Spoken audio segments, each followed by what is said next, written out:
السلام علیکم۔ آج ہم ایک بہت اہم موضوع پر بات کرنے جا رہے ہیں اور وہ ہے امید۔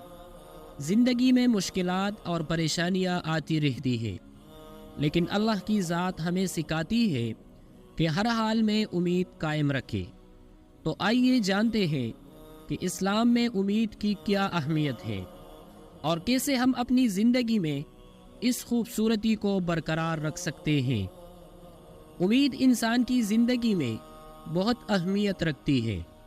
جب ہم مشکلات، ناکامیوں یا پریشانیوں کا سامنا کرتے ہیں تو اکثر ہم مایوس ہو جاتے ہیں اور اپنے مسائل کا حل تلاش نہیں کر پاتے، لیکن اسلام ہمیں ہر حال میں اللہ پر بھروسہ کرنے اور امید قائم رکھنے کا درس دیتا ہے۔ امید ہمیں آگے بڑھنے کی ہمت دیتی ہے اور ہمیں مشکل حالات میں ثابت قدم رہنے میں مدد کرتی ہے۔ قرآن پاک میں اللہ تعالیٰ نے بار بار ہمیں مایوس نہ ہونے اور اللہ پر بھروسہ کرنے کا حکم دیا ہے۔ اللہ تعالیٰ فرماتا ہے، اللہ کی رحمت سے نا امید نہ ہو، بے شک اللہ کی رحمت سے نا امید صرف کافر ہی ہوتے ہیں۔ یہ آیات ہمیں سکھاتی ہے کہ زندگی میں چاہے کتنی ہی مشکلات کیوں نہ ہوں، ہمیشہ اللہ کی مدد اور رحمت کی امید رکھنی چاہیے۔ نبی کریم صلی اللہ علیہ وسلم کی زندگی میں بھی جب حالات بہت سخت ہو جاتے تھے اور دشمنوں کی تعداد زیادہ ہوتی تھی تو آپ صلی اللہ علیہ وسلم نے ہمیشہ اپنے صحابہ کو تسلی دی اور انہیں اللہ کی مدد کی خوشخبری سنائی۔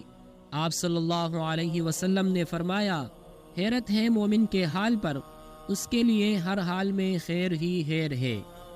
امید ہمیں مایوسی، ڈپریشن اور نا امیدی سے بچاتی ہے۔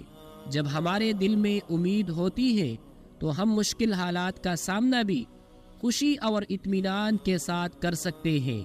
امید ہمیں اللہ پر مکمل یقین دلانے اور زندگی کے ہر موڑ پر مثبت سوچنے کا سبق دیتی ہے۔ زندگی میں امید کو کیسے برقرار رکھیں؟ آج کے دور میں جب زندگی کے چیلنجز بڑھتے جا رہے ہیں، ہمیں اپنی امید کو مضبوط رکھنا ہے۔ اس کے لیے ہمیں اللہ کے قریب ہونا، دعا کرنا اور قرآن پڑھنا چاہیے۔ یہ چیزیں ہمارے دل کو سکون دیتی ہے اور ہمیں اللہ پر بھروسہ کرنے کی ہمت دیتی ہے۔ آج ہم نے امید کے بارے میں بات کی کہ کیسے قرآن و سنت ہمیں ہر مشکل وقت میں اللہ پر بھروسہ کرنے اور امید قائم رکھنے کا درس دیتے ہیں۔ زندگی میں کبھی بھی مایوس نہ ہوں، کیونکہ اللہ کی مدد ہمارے ساتھ ہے۔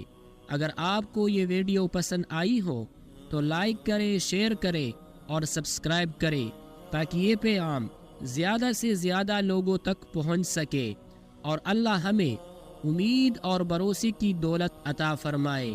اللہ حافظ۔